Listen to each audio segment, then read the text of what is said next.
Dubai கண்காட்சியில் தேஜஸ் போர் விமானம் கீழே விழுந்து நொறுங்கியதாக அண்மை தகவல் வெளியாகியுள்ளது. விமான கண்காட்சி துபாயில் நடைபெற்று வரும் நிலையில் அதில் இந்தியாவைச் சேர்ந்த விமானங்களும் பங்கேற்றிருக்கின்றன. தேஜஸ் போர் விமானம், இந்தியாவைச் சேர்ந்த தேஜஸ் போர் விமானம் கீழே விழுந்து நொறுங்கிய காட்சிகளை நாம் பார்க்கிறோம்.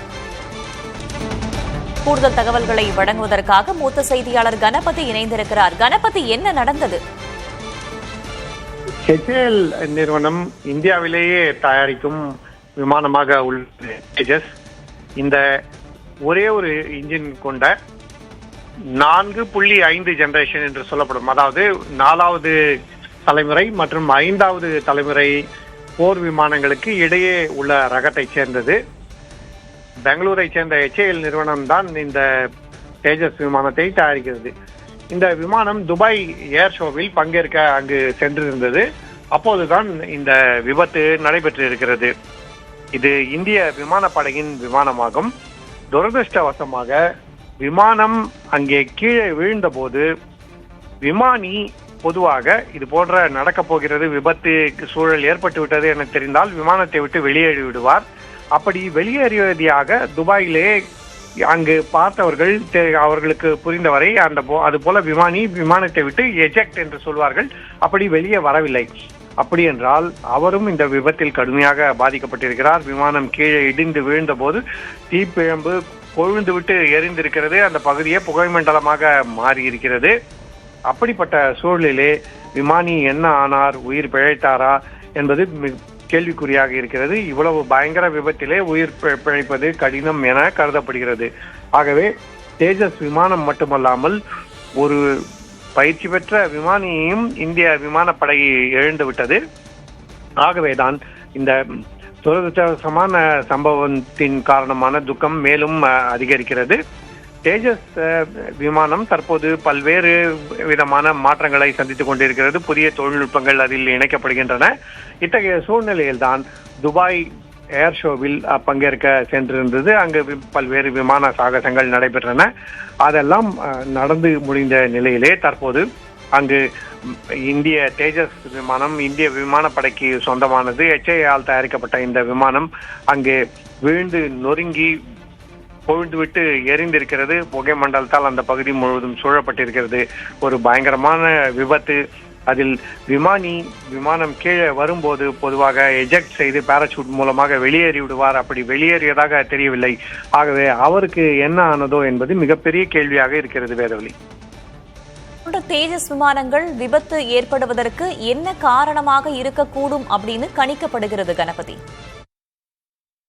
பொதுவாக விமானங்கள் பல்வேறு காரணங்களால் விபத்துக்குள்ளாகின்றன. இந்த விமானத்தை பொறுத்தவரை மிகுந்த உயரத்தில் பறக்கவில்லை.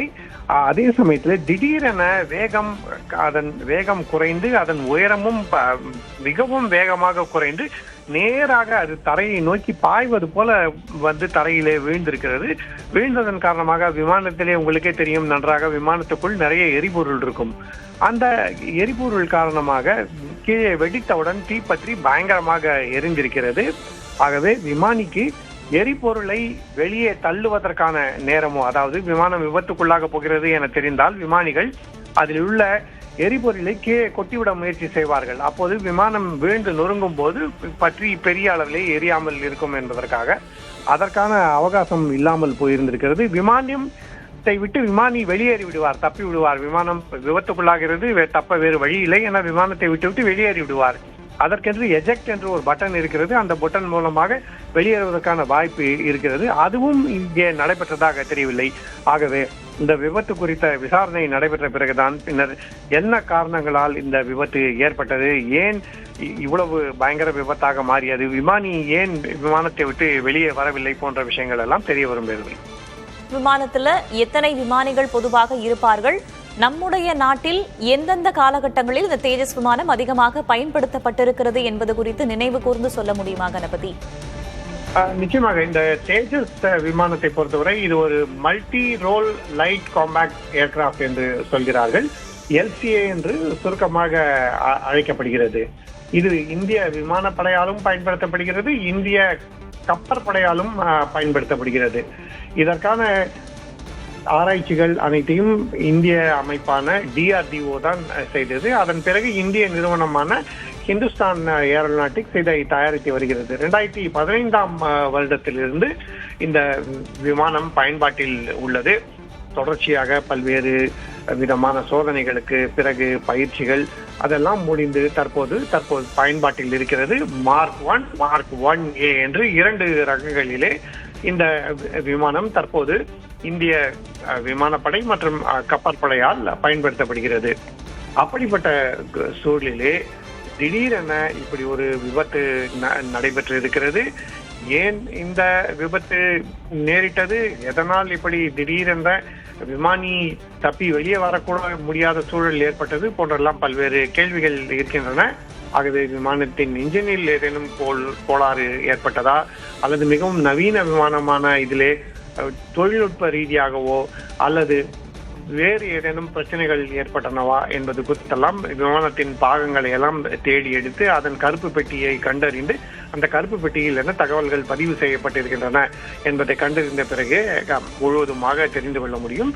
ஆகவே அதற்கான முயற்சிகளை உடனடியாக இந்திய விமானப்படை செய்யும் என நாம் எதிர்பார்க்கலாம்.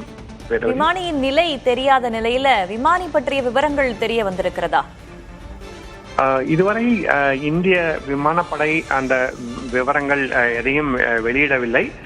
ஆனால் இந்திய விமானப்படையுடைய தேஜஸ் விமானம் துபாயிலே விபத்துக்குள்ளாயிருக்கிறது என்ற விவரம் தெரிவிக்கப்பட்டிருக்கிறது. அந்த விபத்திலே விமானம் முழுவதுமாக வெடித்து சிதறி எரிந்து சேதமடைந்திருக்கிறது.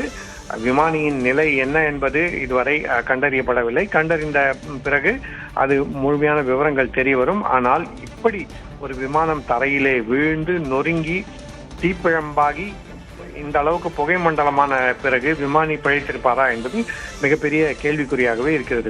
இந்த விமான கண்காட்சி எத்தனை நாட்களாக நடைபெற்று வருகிறது? எவ்வளவு இந்திய விமானங்கள் இதில் பங்கேற்றிருக்கின்றன? எத்தனை நாட்கள் பயிற்சி எல்லாம் எடுத்தார்கள் கணபதி? நீண்ட நெடும் பயிற்சிக்கு பிறகு, அதாவது கிட்டத்தட்ட 10 வருடங்களாக இந்திய விமானப்படையின் விமானிகள் தேஜஸ் விமானத்திலே தொடர்ந்து பயிற்சி செய்து வருகிறார்கள். அதிலே ஆரம்பத்திலே முதல் ரகம், அதன் பிறகு மேம்படுத்தப்பட்ட 2வது ரகம் என்று பல்வேறு விதமான முயற்சிகள் தொடர்ந்து நடைபெற்று கொண்டிருக்கின்றன. மிகவும் நவீன விமானமாக இதை உருவாக்க வேண்டும். இந்திய விமானப்படை மற்றும் இந்திய கடற்படைக்கு வலு சேர்க்கும் வகையிலே இருக்க வேண்டும். அதிக எண்ணிக்கையிலே தயாரிக்க வேண்டும் என்றெல்லாம் பல்வேறு முயற்சிகள் நடந்து வருகின்றன. அதற்கேற்ற வகையிலேயே இந்திய விமானப்படை விமானிகளுக்கு தொடர்ந்து பயிற்சியும் அளிக்கப்பட்டு வருகிறது. அத்தகைய சூழ்நிலையில்தான் இந்த மிகவும் துக்ககரமான துரதிருஷ்டவசமான விபத்து நடைபெற்றிருக்கிறது. ஆகவே இந்திய விமானப்படை இந்த விபத்து நடந்திருக்கிறது என்கிற விவரத்தை உறுதி செய்திருக்கிறது. அதன் பிறகு எதனால் இது ஏற்பட்டது, விமானிக்கு என்ன ஆனது போன்ற விவரங்கள் எல்லாம் படிப்படியாக தெரிய வருவதற்கான வாய்ப்பு இருக்கிறது. இணைப்பில் இருங்க கணபதி, தொடர்ந்து பேசலாம்.